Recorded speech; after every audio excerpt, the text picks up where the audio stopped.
जी, अस्सलाम वालेकुम। स्टार्ट करते हैं हम सेकंड वीक ऑफ डेवलपमेंट के पार्ट 2 से। ठीक है, हम लोग डे जो है वो 11 या 12 तक डिस्कस कर चुके थे। अब हम लोग डे 13 से स्टार्ट करते हैं जी।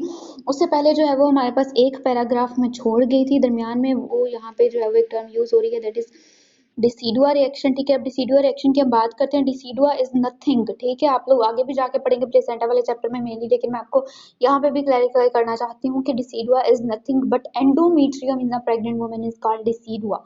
ठीक है जी, जो एक प्रेग्नेंट वुमन के अंदर एंडोमेट्रियम है, क्योंकि एंडोमेट्रियम के अंदर ब्लास्टोसिस्ट इम्प्लांट कर रहा है, उसके अंदर बहुत सारी चेंजेस आ रही हैं, तो हम इसको डिसिडुआ कहना शुरू कर देते हैं। हम डिसिडुअल रिएक्शंस क्या होते हैं, जाहिर सी बात है, अब चेंजेस तो आई है ना, ब्लास्टोसिस्ट इम्प्लांट हुआ है, इतना ज़्यादा चेंज आया है कि उसके अंदर उसकी केमिस्ट्री में भी तो कुछ चेंज आएगा ना एंडोमेट्रियम के, तो वो ये चेंज आता है कि जो एंडोमेट्रियम के सेल्स हैं वो हमारे पास पॉलीहेड्रल इन शेप हो जाते हैं। ठीक है, और इसके अलावा क्या होता है कि they become loaded with glycogen and mucus. ठीक है, और उसके अलावा टिश्यू जो है वो एडिमेटस हो जाता है। एडिमा की टर्म आप लोग पढ़ चुके होंगे। ठीक है, अगर आपको नहीं पता तो मैं बता देती हूँ कि accumulation of fluid in tissue spaces is called oedema. Now what is tissue spaces, के हमारे पास एक कोई भी टिश्यू है, ठीक है, उसके ये सेल्स हैं, तो इसके दरमियान में जो यहाँ पे स्पेसिस हैं आपके पास, ये वाली स्पेसिस, ठीक है, ये भी एक सेल है फॉर एग्जांपल टिश्यू का, तो इनके दरमियान यहाँ पे जो स्पेसिस हैं इनको हम कहते हैं टिश्यू स्पेसिस। तो यहाँ पे जो है वो अगर फ्लूइड बहुत ज़्यादा एक्यूमुलेट हो जाता है तो इसको हम कह देते हैं कि ये क्या हो गया है, टिश्यू एडिमा हो गया है, और इस तरह टिश्यू जो है वो एडिमेटस हो जाता है। ठीक है,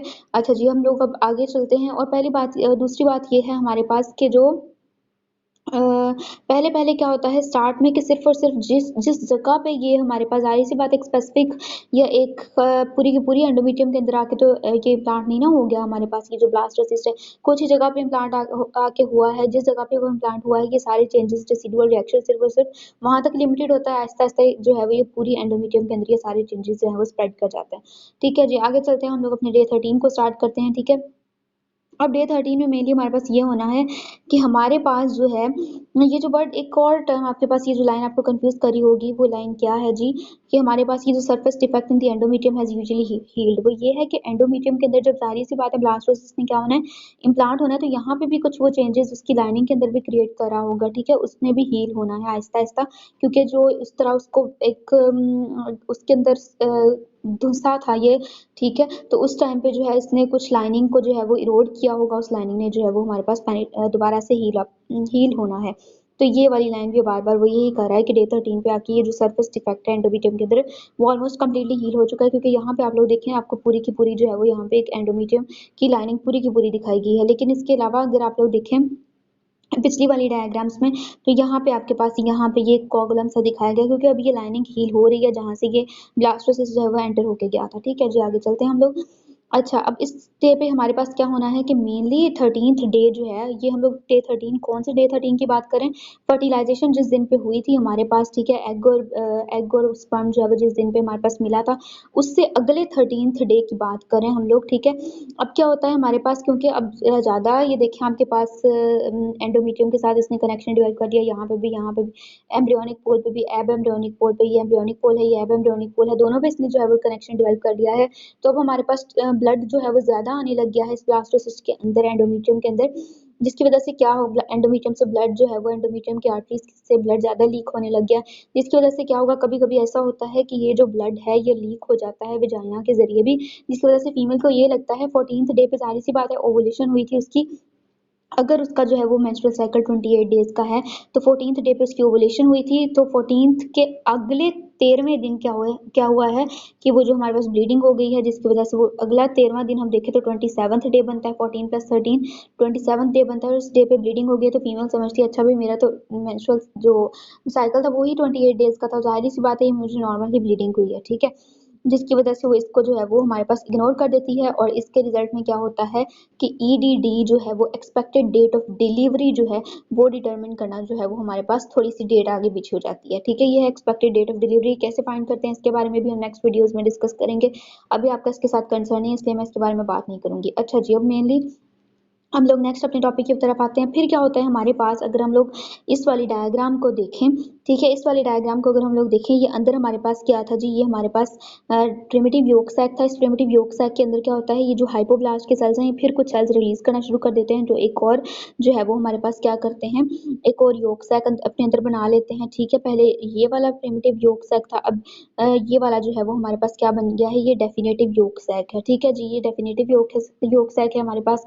और ये जो प्रिमिटिव यॉर्क सैक है, ये क्या करता है, ये यहाँ से डीजेनरेट होना शुरू कर देता है। डीजेनरेट होने के बाद ये बिल्कुल एक डीजेनरेटेड सा स्ट्रक्चर बन के, यूँ एक सिस्ट सा स्ट्रक्चर बन के जो है वो रह जाता है। ठीक है, पूरा का पूरा ये डीजेनरेट हो गया, जिसकी वजह से अगर आप लोग सपोज करें कि ये वाली लाइनिंग इसके अंदर ना हो, ठीक है, ये वाली लाइनिंग इसके अंदर ना हो, अब ये तो खत्म हो चुकी है ना, तो ये छोटा होता है, बहुत ज़्यादा छोटा है ये डेफिनेटिव यॉर्क सैक, जिसकी वजह से यॉर्क सैक तो ऊपर ही लटका हुआ है इस हाइपोब्लास्ट के साथ, और बाकी सारी की सारी अंदर स्पेस ज़ाहिर सी बात है क्रिएट हो गई है। ठीक है, इसलिए हमारे पास ये जो ये वाली जो कैविटी थी, जो जिसको हमने कोरियोनिक कैविटी कहा था, ये वाली कैविटी तो हमारे पास बड़ी हो गई है ना। ठीक है, अब आप लोगों को समझ आ गई होगी, मेरे ख्याल से इस बात की नहीं आई तो आप फिर थोड़ा-सा पीछे वीडियो करके दोबारा से सुन लें इस बात को, ठीक है? अच्छा जी, उसके बाद हम लोग क्या करते हैं, आगे चलते हैं। इसमें क्या हुआ है हमारे पास, अब ये वाली डायग्राम आप लोग देखें कि हमारे पास ये जो हाइपोब्लास्ट था, उसने क्या किया था, ये वाले हाइपोब्लास्ट ने सेल्स रिलीज़ किए थे, डेफिनेटिव यॉर्क सैक बनाया, और यहाँ पे इसके अराउंड जो प्रिमिटिव यॉर्क सैक था, इस तरह से था पहले, ठीक है? ये यॉर्क सैक जो है वो आहिस्ता-आहिस्ता मैंने आपको कहा है, और यहाँ पे फिर हमारे पास ये वाली एक्स्ट्रा एम्ब्रियोनिक कैविटी थी, ठीक है? ये वाली, इसके अराउंड, ठीक है? इस तरह से।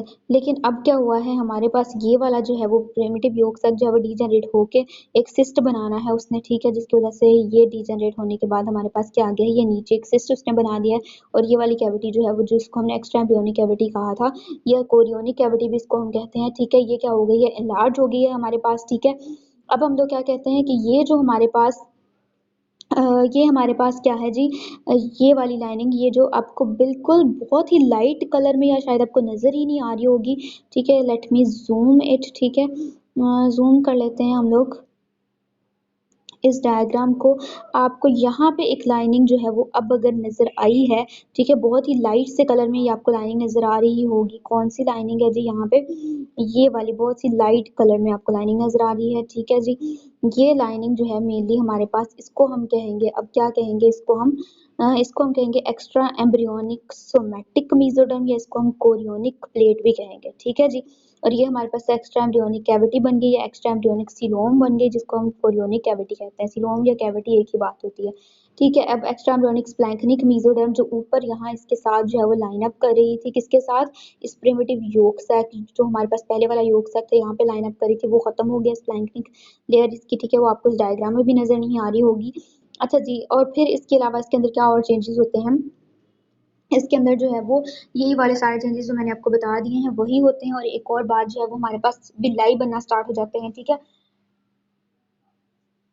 विलाई अब हमारे पास क्या है कि ये जो हमारे पास लाइट ग्रीन कलर में हमारी साइटोट्रोफोब्लास्ट थी, इसके सेल्स क्या करेंगे, ये एक्चुअली इनके अंदर माइटोटिक प्रॉपर्टी होती है कि ये सेल्स डिवाइड कर सकते हैं और इंक्रीज कर सकते हैं नंबर में, ठीक है। सिंसिशियो ट्रोफोब्लास्ट के सेल्स के अंदर ये प्रॉपर्टी नहीं होती। एक्चुअली जो सिंसिशियो ट्रोफोब्लास्ट की ग्रोथ होती है वो भी साइटोट्रोफोब्लास्ट से ही सेल्स डिवाइड करके इसके अंदर मूव कर रहे होते हैं, ठीक है जी। अच्छा, अब इसके अलावा हमारे पास क्या होता है कि ये जो साइटोट्रोफोब्लास्ट के सेल्स हैं, ठीक है, अगर मैं यहाँ पे आपको बना के दिखाऊं तो ये क्या करेंगे कि हमारे पास ये जो है वो इंक्रीज इन नंबर करेंगे, और फिर ये जो है वो उस सिंसिशियो ट्रोफोब्लास्ट के अंदर जो है वो प्रोट्रूड कर जाएंगे, ठीक है। अगर हम लोग इसको जो है वो सिंसिशियो ट्रोफोब्लास्ट कंसीडर करें, इसके अराउंड सिंसिशियो ट्रोफोब्लास्ट है, कौन सी है इसके अराउंड, यहाँ पे सिंसिशियो ट्रोफोब्लास्ट है, उसके अंदर घुस जाएंगे ये वाले सेल्स, जिसकी वजह से बाहर सिंसिशियल कवरिंग होगी, अंदर जो है वो साइटोट्रोफोब्लास्ट के सेल्स हमारे पास होंगे, और इस पूरे स्ट्रक्चर को हम लोग कहेंगे प्राइमरी विलाई, ठीक है, प्राइमरी विलाई स्ट्रक्चर को हम लोग कहेंगे। और आपको यहाँ पे एक और बात मैं मिस कर गई हूँ, वो ये है कि हमारे पास ये जो आपको पूरी की पूरी डायग्राम जो है उसके अंदर कोई भी जो है वो, अगर आपको फिर से मैं ज़ूम करके दिखाऊँ, ठीक है, यहाँ पे जो है वो आपको नज़र आ रहा होगा कि ये वाली सेल्स यहाँ पे जो है वो आपकी जो कोरियोनिक जो प्लेट थी, ठीक है, या सोमैटिक लेयर ऑफ मेसोडर्म थी, extra embryonic somatic layer of mesoderm, वो सिर्फ और सिर्फ इस जगह पर, एक जगह पर जो है वो हमारे पास क्या करती है, इस ये जो पूरी की पूरी कैविटी है, इसको इसको जो है वो क्रॉस करके इस डिस्क के साथ आके अटैच हो रही है। ये जो एपोब्लास्ट और ट्रोफोब्लास्ट इन दोनों लेयर्स को कलेक्टिवली हम कहते हैं बाइलैमिनार जर्मिनल डिस्क, ठीक है जी। बाइलैमिनर जर्मिनल डिस्क इसको हम कहते हैं। इसके साथ आके यहाँ पे क्या कर रही है, ये कनेक्ट कर रही है और इस एरिया को हम कहेंगे या इस ये वाली कनेक्शन को हम कहेंगे दिस इज कनेक्टिंग स्टाक। अब इस कनेक्टिंग स्टाक की हमारे पास वेट क्या है कि इसमें अम्बिलिकल कॉर्ड बनाना है। अम्बिलिकल कॉर्ड जो है उसका भी जो है वो हम लोग नेक्स्ट प्लेसेंटा वाले चैप्टर में पढ़ेंगे। अभी आपको यहाँ पे बताना जरूरी है इसलिए मैं नहीं बता रही, ठीक है। और एक और बात कि एम्ब्रियो में आपको हर चीज़ की ईच एंड एवरीथिंग की फेट भी पता होनी चाहिए। In short each and every point एक एक लफ्ज आपके लिए एम्ब्रियो में बहुत ज़्यादा इंपॉर्टेंट है, ठीक है। तो कनेक्टिंग स्टाक की जो है वो फेट अगर आपसे पूछ ली जाए तो वो क्या होती है, वो हमारे पास इसमें अम्बिलिकल कॉर्ड आगे जाके बनाना होता है, ठीक है। नेक्स्ट वीडियो में एक मोस्ट इंपॉर्टेंट एससीक्यू क्वेश्चन है हमारे पास। वो एससीक्यू क्वेश्चन क्या है, वो एससीक्यू क्वेश्चन ये है कि हमारे पास जो सेकंड वीक ऑफ डेवलपमेंट है उसको हम वीक ऑफ टूज को कहते हैं, ठीक है। उसकी बात करेंगे। उसके अलावा हमारे पास जो क्लिनिकल्स हैं उसको हम डिस्कस करेंगे, ठीक है। नेक्स्ट वीडियो में वो आप लोग लास्ट में वीक ऑफ टूज वाली बात देखिएगा कि क्यों हम इसको वीक ऑफ टूज कहते हैं, ठीक है जी। Thank you very much.